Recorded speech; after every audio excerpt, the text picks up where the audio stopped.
स्वतंत्रता के 75 वर्ष हमारे लोग, हमारी संस्कृति और हमारी उपलब्धियों को समर्पित आजादी का अमृत महोत्सव मनाता भारतीय लोकतंत्र विश्व पटल पर आकर्षण का केंद्र बन रहा है।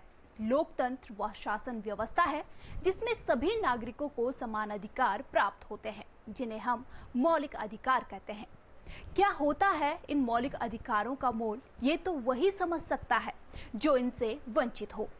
आजाद व प्रगतिशील भारत के उत्तराखंड राज्य से आज देखिए अपनी ही पीठ थपथपाती सरकारों को सच का आईना दिखाती ये तस्वीरें, जिन्हें देखकर आप भी हैरत में पड़ जाएंगे।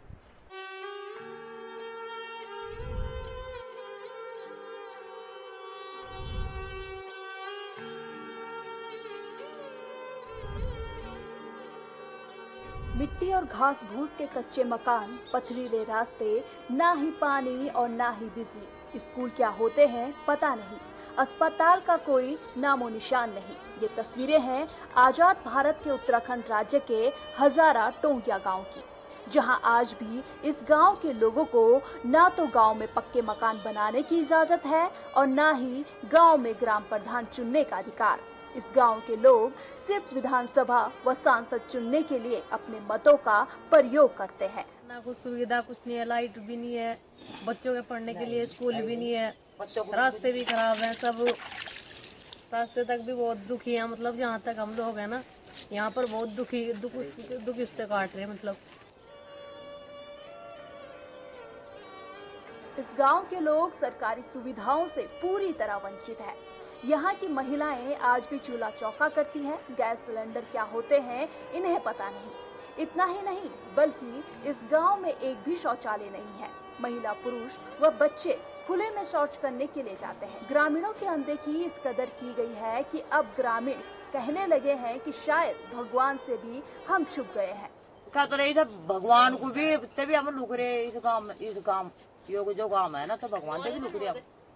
भगवान भी नहीं हमें जानता, हम पढ़े कहाँ। जब हमें नहीं पता रहा ना भगवान को, जो है यहाँ से पढ़े तो हमें भगवान भी खा देता है, इसे भी नहीं पता रहा। हमें 20-21 साल हो गए घूमते हुए सरकारी वालों पर।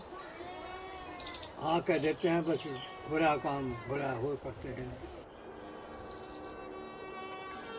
गुर्बत भरी जिंदगी में यह लोग जंगल में भाबर नाम की घास को काटकर उससे बांध बनाकर अपना जीवन यापन करते हैं।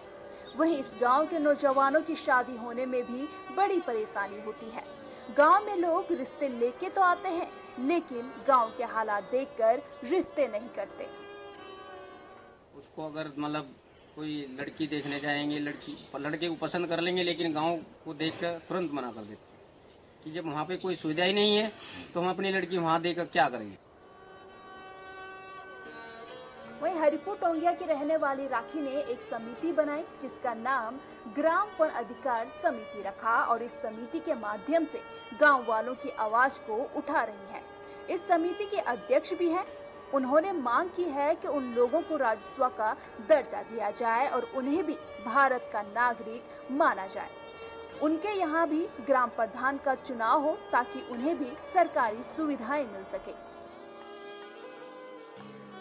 लोगों को काफी वर्षों पहले हमारे जो बुजुर्गवार थे उनको यहाँ पे तरह तरह के प्रलोभन दे के वन विभाग ने बसाया। इन्होंने वृक्षारोपण किया जिससे पूरे संसार को हजारों टन ऑक्सीजन प्राप्त हुई, लेकिन उसके बावजूद भी इतना कुर्बानी देने के बाद भी देश की सरकार ने पश्चाताप किया। 2005 में वन अधिकार कानून बन गया, उसके बावजूद भी आज तक भी 2009-10 में दावे पर पत्र भरने के बाद भी हमें राजस्व का दर्जा नहीं दिया गया है।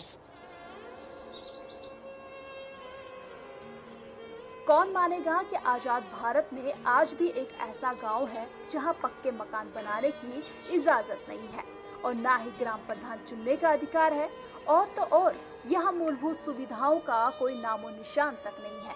अब ऐसे में जरूरत है कि सरकार सिर्फ वोट लेने तक सीमित न रहे, बल्कि जीत मिलने के बाद इन ग्रामीणों की तरफ नजर इनायत भी करे।